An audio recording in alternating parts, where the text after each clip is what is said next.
Le 3 mai prochain, ce sera la 7e journée internationale du motocyclisme féminin. Et pour en parler, on a la porte-parole québécoise, Hélène Boyer. Bonjour. Bonjour. Félicitations, 7 ans déjà. Oui, et ça gagne en notoriété et en popularité année après année. Maintenant, plusieurs pays viennent se joindre, plusieurs femmes de plusieurs pays viennent se joindre à cette journée-là et roulent à moto parce que c'est très facile pour participer. Il suffit de rouler à moto, soit de faire des randonnées, aller chercher, faire du shopping en moto, tout ça, même se rassembler dans un endroit puis décider de faire une petite randonnée.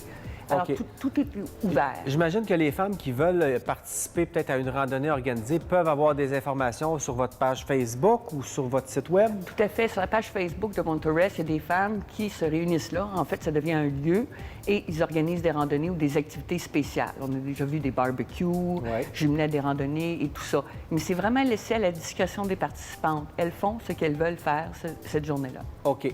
Et quand on dit international, souvent, comme aux États-Unis, un championnat international, c'est juste aux États-Unis. Mais vous, c'est international au sens propre. Là. Il y en a en Hongrie, il y en a un peu partout. Là. Effectivement. Et année après année, on se rend compte qu'il y a des participantes qui viennent de pays comme les Émirats arabes unis ou les États-Unis, le Canada, le Japon, la Russie même. Il y a des femmes qui roulent et qui participent, l'Australie. Alors, on voit vraiment que ça fait le tour du globe, le tour de la planète. Parfait. Et c'était un besoin. Pourquoi on a commencé à faire ça? Ah oui, pour conscientiser beaucoup les gens au fait que les femmes motocyclistes sont de plus en plus se présentent en nombre imposant et sont là pour rester comme motocyclistes. Autant qu'ils conduisent des motos ou des scooters, on voit de plus en plus de femmes en faire. Et dans des pays, comme je le disais, tu ne peux pas savoir qu'en font... aux Émirats arabes unis, oui, ça me surprend. Mais il y a des groupes aussi. Au Maroc, il y en a beaucoup aussi. Et au Québec, on est rendu à quoi? Presque 30 de femmes motocyclistes? Effectivement, ça monte de plus en plus.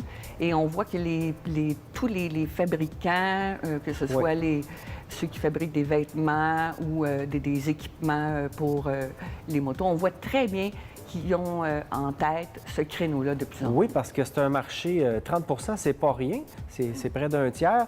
Et c'est un marché intéressant parce que les dames, maintenant, ne sont plus que passagères, elles pilotent. Donc, ça prend des motos adaptées aussi. On en voit beaucoup. De plus en plus. Moi, quand j'ai commencé, une petite anecdote, à faire de la moto, je cherchais un vêtement, un blouson pour en faire.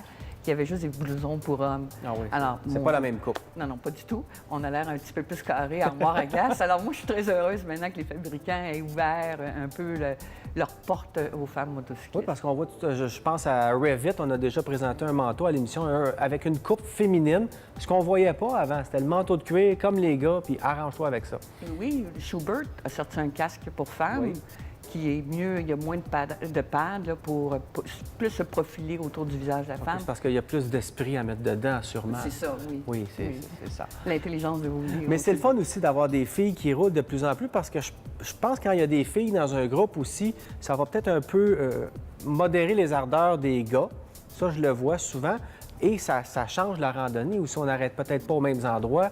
On fait d'autres choses aussi avec une gang de femmes. Oui, puis ça permet aussi, quand on organise des journées comme ça, des journées internationales du motocyclisme féminin, ça permet vraiment de voir que les femmes, c'est pas juste 2-3, c'est vraiment beaucoup de femmes qui pratiquent la moto. Oui. Puis ça a une incidence, oui, sur beaucoup de... Ça entraîne beaucoup de choses au niveau des randonnées, quand les gens sont en groupe.